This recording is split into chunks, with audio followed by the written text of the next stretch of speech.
Urban नक्सल intellectuals का एक वो ग्रुप जो शहरों में रहते हुए सत्ता विरोधी गतिविधियों को हवा देता है, फिलहाल काफी चर्चा में है। चर्चा हुई जब महाराष्ट्र सीएम देवेंद्र फडणवीस ने विधानसभा में ये दावा किया कि राहुल गांधी की भारत जोड़ो यात्रा में अर्बन नक्सल संगठन शामिल थे।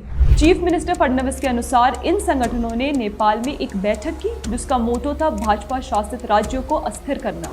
और सबसे इंटरेस्टिंग बात तो यह है कि यह बैठक हाल ही में हुए महाराष्ट्र इलेक्शन से ठीक पहले यानी 15 नवंबर को काठमांडू में हुई थी।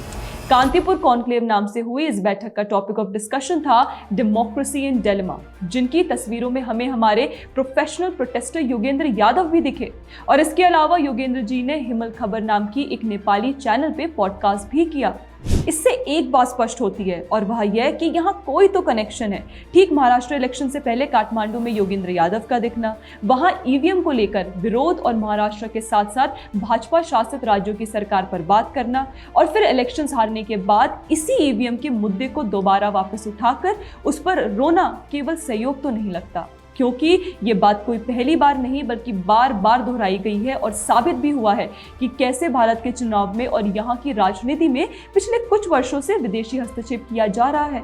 पर फिलहाल बात करेंगे अपनी ही देश की, जहां से ये अर्बन नक्सल गैंग एक्टिवेट होकर न केवल सरकार को बल्कि देश की एकता और अखंडता को निशाना बना रही है।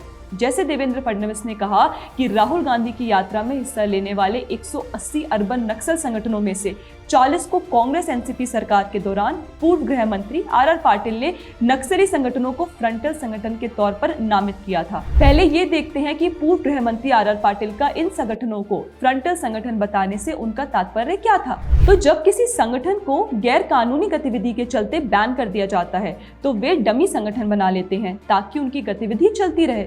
इन्हीं संगठनों को फ्रंटल संगठन कहा जाता है और ये डेटा मुख्यमंत्री फडणवीस ने पूर्व गृह मंत्री आर पाटिल की 2012 की एक रिपोर्ट से हाईलाइट किया। और ये जो 40 नक्सल ऑर्गेनाइजेशंस की मैंने बात की वो सब महाराष्ट्र में इलेक्शंस के दौरान भारत जोड़ो के लिए कार्यक्रम आयोजित कर रहे थे और उनके लिए इन संगठनों ने पैम्फलेट और अन्य प्रोपेगेंडा मटेरियल भी पब्लिश किए।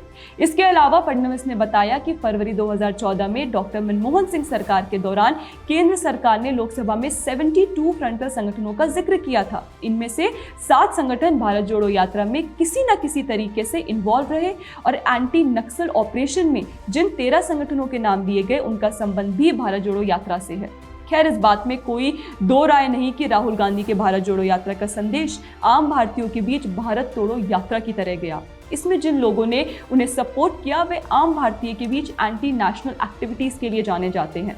मेधा Patkar, Salil Shetty, Jagdish Tytler, Prashant Bhushan, Aruna Roy, Yogendra Yadav and etcetera etcetera. और इसी डेंजरस अर्बन नक्सल इकोसिस्टम से बचने के लिए फडणवीस ने महाराष्ट्र स्पेशल पब्लिक सिक्योरिटी नाम से एक बिल विधानसभा में पेश किया है।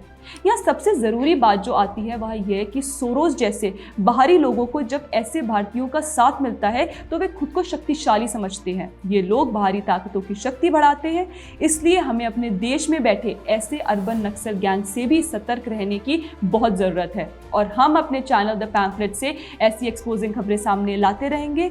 तब तक आप हमारे साथ बने रहें और हमारे चैनल को लाइक, शेयर एंड सब्सक्राइब जरूर करें।